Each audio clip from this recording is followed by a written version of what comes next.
is defeated. Done, Avengers. What is up, my beautiful people? It's Adam D again, and today, by popular demand, I am bringing you my Stormbreaker Thor build. This build deletes bosses, it deletes people, it deletes robots, it deletes dinner time, like, it smashes everything on all difficulties. I'm calling it the Stormbreaker Thor build because it honestly chops the head off of every single other build in the game right now. It's crazy, and you're probably looking at my stat line and you're thinking, nothing too crazy, nothing too crazy. I promise I got you. There's a reason for everything. This build is nuts, and you guys are going to love it. So make sure you smash that subscribe button, like, comment, you know the whole deal. Trying to hit 10K before my birthday in October. Without further ado, let's just hop right into the build. I'm so excited to show you guys this. Before I go into the skill breakdown, I just want to explain to you real quick that this build is a little bit more gear intensive than some of my previous builds, and I think that's what really makes it special. It's going to give you something to strive for and stats and perks to aim for to make your Thor go from just normal godly Thor to absolutely insane Stormbreaker Thor. And so I just want you to understand that the gear pieces and the stat lines that I've picked they're picked with intention, and so are the skills, and they kind of combine to make this like absolute monster. So I just want to make that clear for you just from the jump, so you can kind of understand as I go through the skills as well. So let's just hop into the skills. As far as Thor's basic skills are concerned, his primary skills, the main thing that we're going to be focusing on is his hammer spin signature attack. This thing is unbelievably good. I want to say it's probably the best basic ability in the entire game. It hits super hard, it hits super fast, it staggers people, and it breaks block. It's just really good ability, and it's probably going to be 90% of our damage in this build. So learn how to use it properly, learn how to use it well, because it is a massive part of this build, and I'll show you why later on. His heavy attacks are fairly basic. We don't really pay too much attention to him. You're going to be doing so much more damage with hammer spin, it doesn't even matter. His hammer skills, I think you guys all know, but Thor can obviously throw Mjolnir. That's kind of his thing. The main thing that you're going to be caring about is his power attacks. You can break blocks with them. You can augment them with his specialties that I'm going to show later, but we will be using this a fair amount. Obviously, it's not a ranged build, but we will be using his charged power attack. As far as his intrinsic ability, Odin Force goes, it is fantastic. Honestly, you can block projectiles with it, you can counter people with it, you can amplify your own damage with it, you can apply status effects with it. It is just amazing overall. Now, because we're going to be focusing a lot on his hammer spin, this Legacy of Odinson is really great because while you're attacking, you are also regenerating intrinsic energy, and because hammer spin is attacking a lot, you're going to be regenerating a lot of intrinsic energy. That's something to keep in mind.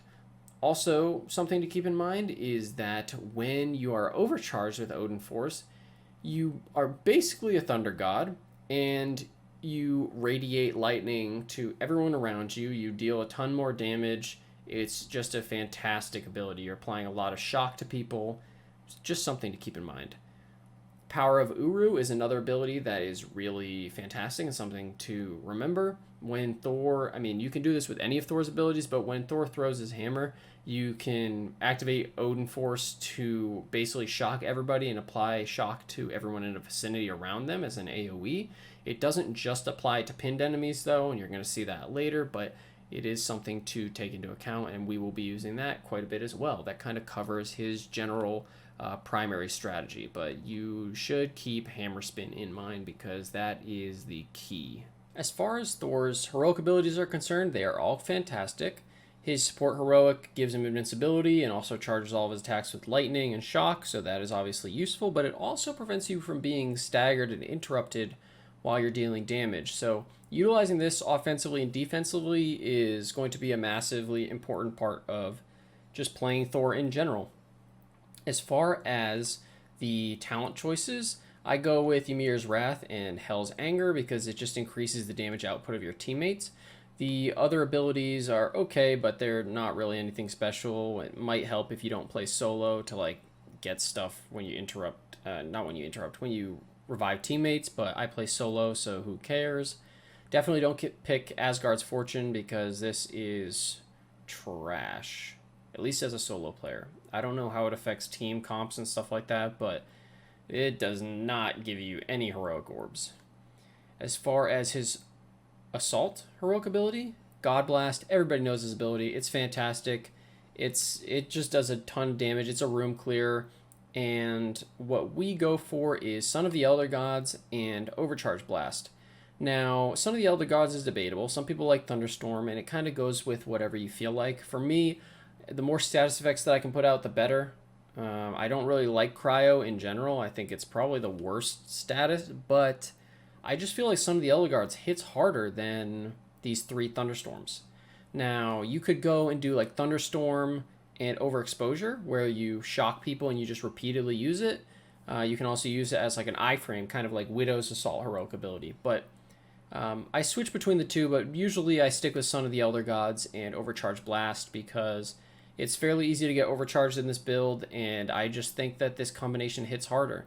Definitely don't pick Rolling Thunder. This does not refund anything. I think it's bugged, or it's just terrible. But if this actually worked, it would be insane. As far as his ultimate heroic ability, Bifrost is nasty. It does a ton of damage. If you're going like a pure heroic build, you can make this thing do upwards of like 300, 400,000 damage. But even when you're not going pure heroic, it still does a ton of damage. What we do is we choose Muspelheim's Torment and Odin's Blessing of the Realm, and Muspelheim's Torment is important. I think it's the best choice of the 3 choices. Cryo, again, not really a huge fan, but, you know, to each their own. However, Muspelheim, when you go and you apply this burn to everybody in an area, it also seems to count for damage when you are just, like, overcharging sometimes. It seems to be fairly finicky, but the amount of damage that it outputs and the amount of stagger that it puts on enemies, you can even see it in a little preview clip, it's immensely useful. And so, especially if we're trying to put statuses on bosses or something like that, where you're trying to CC an entire room so that you don't get lit up, I really like the burn here. I don't really care about willpower, so obviously I don't pick this one, but you definitely want to pick Odin's Blessing of the Realm, because when you pop Bifrost, it automatically overcharges you. So when you come out, you can go and pop Warrior's Fury, and you can basically get like a free overcharged, like Lightning God mode. And so that's what I use this for a lot of the times, is obviously if you can time it and you can go and, I guess I forgot to mention, you can wait a number of seconds and it will cycle through colors. It'll go blue, yellow, red, where it will do extra damage. You can also look at the bar on the left side of your screen, or the status words on the left side of your screen, to just see whenever it says Bifrost times 3. You can click it then if you're like colorblind or something like that. But I don't really like the other 2 options. I think that this would be the best one, especially when we're trying to eke out as much damage as humanly possible. So that kind of covers his specialty trees. Again, Assault Heroic is a little bit up for grabs. It kind of depends on how you like to play. But I really think that this is a powerful combination. In regards to Thor's masteries, while we aren't in a heroic generating build, of the options, I think Heroic Charge is the best out of this tree. Ranged attack damage, we're not a ranged build. I don't really care too much for it. Melee stun damage, we're not a heroic takedown build. I don't really care too much for it. Heroic Charge, though, if we can try and keep the upkeep on Warrior's Fury fairly high, and you can regen your Bifrost and God Blast a decent amount, even though we're not really focusing on it, why not do it? We're going to be doing so much damage that, like, you can kind of have some liberties in regards to whether or not you want to take Heroic Charge or not, but I would highly suggest it. Combo damage, increased damage from combo finishers by 25%. I take that over the juggling and the unarmed attacks. Again, this build, we're not going to be pinning people that much. It's not an unarmed build, and we're not really going to be juggling people that much either. We're going to be using that signature hammer spin. So this is really the only one that somewhat benefits us, and it allows you to do a lot of extra damage on the back end of your combos. So I would highly suggest combo damage. Heroic Takedown Mastery, you guys know me. This is like just the only option in any of these trees, in my opinion. Like, just take the Heroic Orb.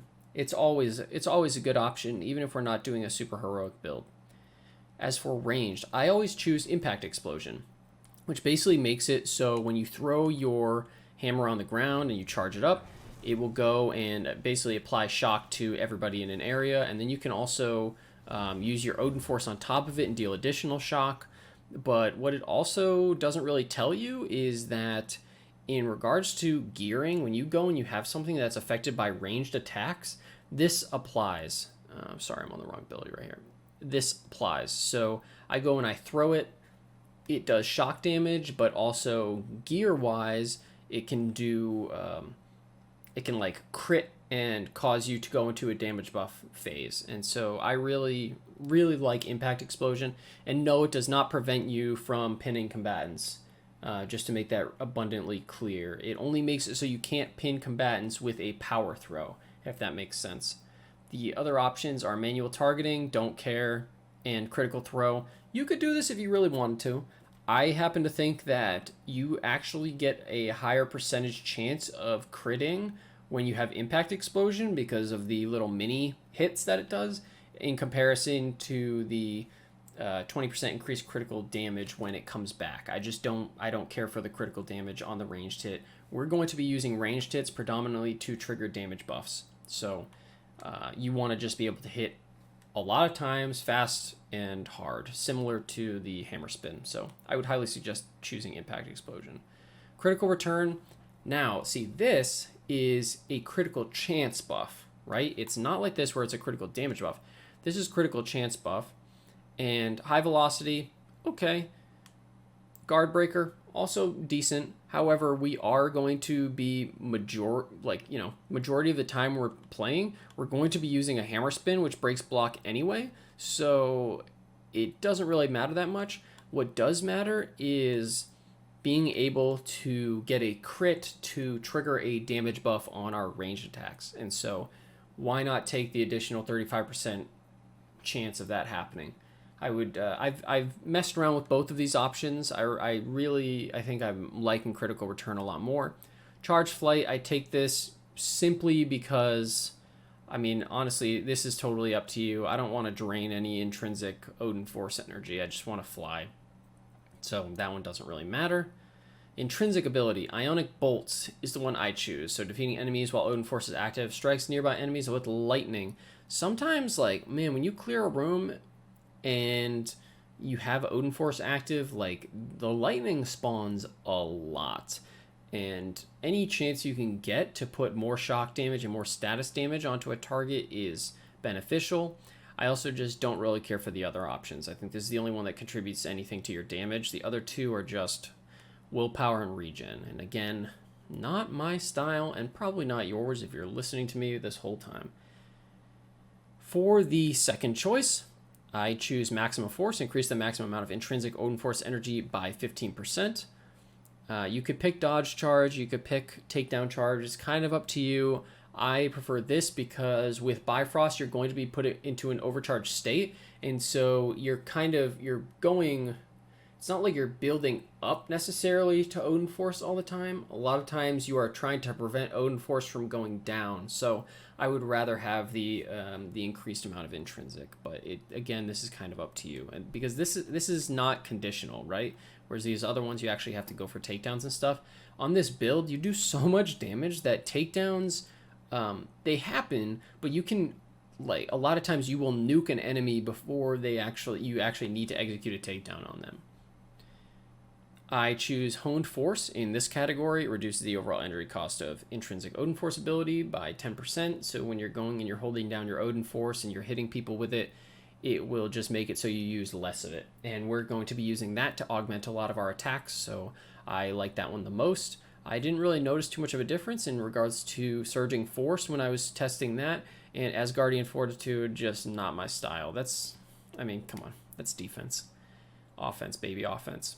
I choose Lightning Field, so when you're overcharged, everything around you basically gets struck by lightning, and like the other one, this can like just go insane sometimes and just rapidly strike everything around you. When you're single target as well, sometimes it has a tendency to focus on one target sometimes, and so you can get these really nice burst windows. So I really like Lightning Field. Power hazard, I don't use power attacks, so this is a waste of a skill. And explosive defense, countering, I mean, that's conditional, right? This is just going to give you that brunt damage while you're overcharged. We're not looking for conditional damage. We're looking for straight up damage output. Charged Heroic, increase heroic energy regeneration when you're in Odin Force overcharge. So when you use Bifrost, you start to get a little bit of Bifrost back because you're overcharged. The other options, I just don't really care for them that much. Although charge resistance could be debatable. Damage resistance by 50% is a large amount, but overcharge, the thing you also have to take into account is you're in overcharge for a fairly short amount of time, even when you are taking damage. So maybe you know, especially on higher difficulties, maybe you take like a massive hit and that one is reduced by 50%, but you're already out of overcharge, so it doesn't matter, right? So it could just be like blocking one damage point, essentially, like one attack. So for that reason, I go with the Charged Heroic. It's kind of preference, but that's the one I go with. Increases all damage by 15% when Odin Force is overcharged. I take this one because I want the damage, right, people? You want the damage. Charging Force, when it's full, increases your energy gain from every attack. That could also be useful, but I want just the pure damage. I don't want to play this game of trying to keep Odin Force overcharged so much as I want to just kill everything while I'm overcharged. And that's how I'm going to protect myself. And then obviously we're not unarmed. We're not doing a pinned build, so this doesn't really apply too much. I would highly suggest going with Damage Force. And I think that pretty much covers all of the masteries. Now let's dive into the gear and how all of these things blend together. Okay, so now to the good stuff. So like I said at the beginning of the video, this build is slightly gear intensive and for good reason, so just try and pay attention. You're probably looking at the stats and thinking, oh, my Thor probably has more heroic, my Thor might have more melee, blah, blah, blah, blah, blah. But the key here is consistently high damage with zero downtime. That's what we're looking for. We're looking for insane amounts of damage, but with no like sitting and waiting in between. You feel me? So if I go, and I could go and slot on, you know, some Pure Valor artifacts, and I could have 11k heroic and 337% critical hit damage, but why? It doesn't do me any good because then I have to sacrifice another area. In this case, I'm sacrificing my melees. So now my melees hit like wet noodles. And so now I'm doing, my crits are going to be 337% of a wet noodle. That's a pasta salad. That's not a build, right? So the key, and what I want you to keep in mind for this build in particular, is we are looking for consistent crits, we're looking for consistently high damage crits, and we're looking for consistent exploit damage on top of those. We're trying to stack all three of those damage amplifiers, and that's what makes this build great because we're having 100% uptime when it comes to those, right? So my stat lines right now are just under 2k melee damage. I've got 240% critical hit damage, which is still great. I've got enough heroic effectiveness where when I go and I pop my God Blast, I'm still doing 100k damage. And I also have a little bit of intensity sprinkled in there because, again, we want exploit damage. If you don't know what that is, check out my last video. I talk about it. It's basically the combination of status effects that amplify your damage even further. And so I sprinkled in just enough so I'm getting 43% additional status meter damage so we can build up those statuses on the target. And so that's what we're looking for. We're looking for consistency, people. If you just go and you pop God Blast down a hallway and you have 11k, you know, Valor or whatever, you're done after that. You pop God Blast, it's over. Your damage has spiked and now you're sitting there doing nothing. And so it kind of ends up being this balance between, do you want a build that can, instead of having a build where, okay, I want to kill bosses super fast or I want to clear rooms super fast, we're going to do both super fast. You hear me? So that kind of covers the stat weight argument. If you're curious about the stats, I would try and make it look something like me. If you can do better, go for it. My opinion on defense rating is that no matter how much willpower you put on, if you don't know how to dodge or parry and you're doing endgame content, you are going to die regardless. It doesn't matter. So I don't put as much stock into defense rating. That's just me personally. It's not a range build, so I ignore all the range stuff. But you want to have a decent amount of melee so that when you actually do crit, you crit for a decent amount of damage. right? And then in terms of proficiency, I have enough proficiency so that when I go, and this is an important part of the build, when I go and I get this ranged critical attack grants a damage buff, this is going to give me 50% critical chance. 50%. For those of you who aren't familiar with like WoW or other MMOs or any other games, 50% chance to crit is unbelievable. It's like really good. And we are hitting so many times with the Mjolnir spin that it becomes, when we actually go all in on somebody, your crits are going to be all the time. And that's the thing. We want 0 downtime. That pretty much covers the stats. So as far as what you are looking for in terms of gear, in your melee slot, 110% you need to get signature attacks deal particle damage. Like I said in my previous video, if you haven't seen it, go check it out. It explains status effects, but basically we are going to be constantly combining shock status effect, which is innately in Thor's kit and in Odin Force, and our signature attacks dealing particle damage, which is a positive status effect. And by combining the two together, we are doing exploit damage, which means effectively doubling your damage.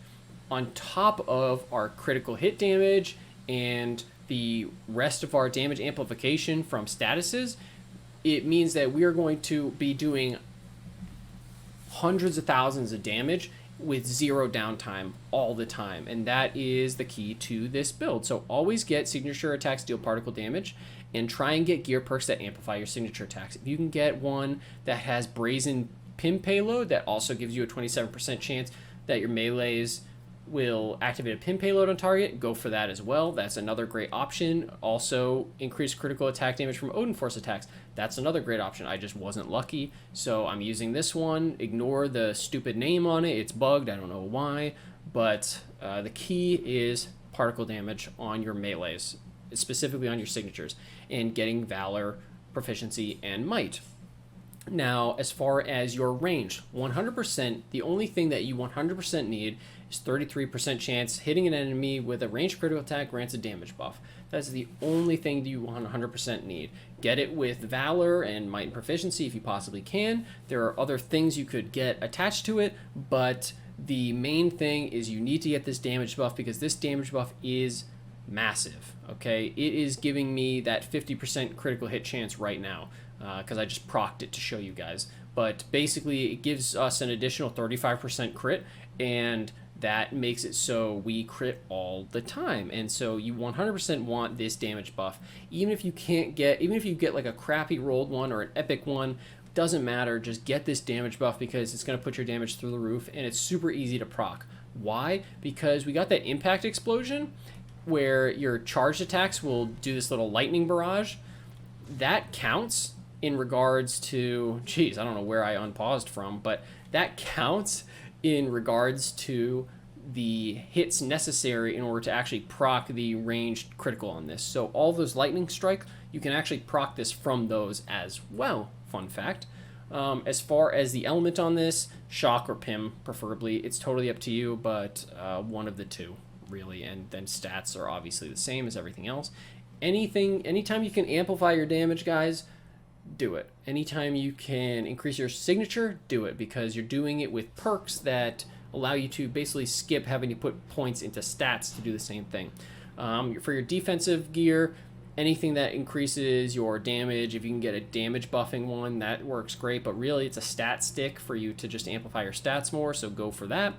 And as far as your belt is concerned, again, get something that amplifies signature damage. So I don't have to have a ton of proficiency, number one, because of the damage buff, but number two, because on my belt, I go and I account for it with the perk. So 11% increased critical hit chance for signature attacks, right? In addition to the 16% I got at base, plus the 50% that I have now, right? So we're doing crits all the time, guys. Now, could you get something better? Possibly.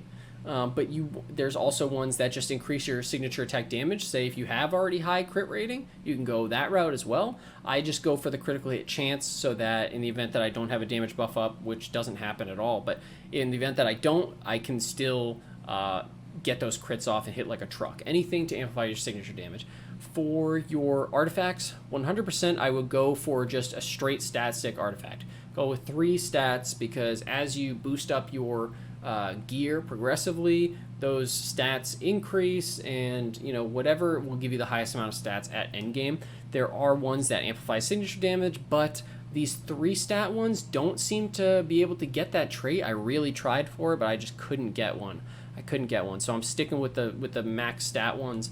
I would highly suggest just doing whatever is going to shore up your weak points. So if you don't have a high amount of melee damage in your build, but everything else is perfect, toss on some melee ones, and vice versa for Valor. As far as the major artifacts, Tactagon or Nornstone of Lethal Will. Either one is great.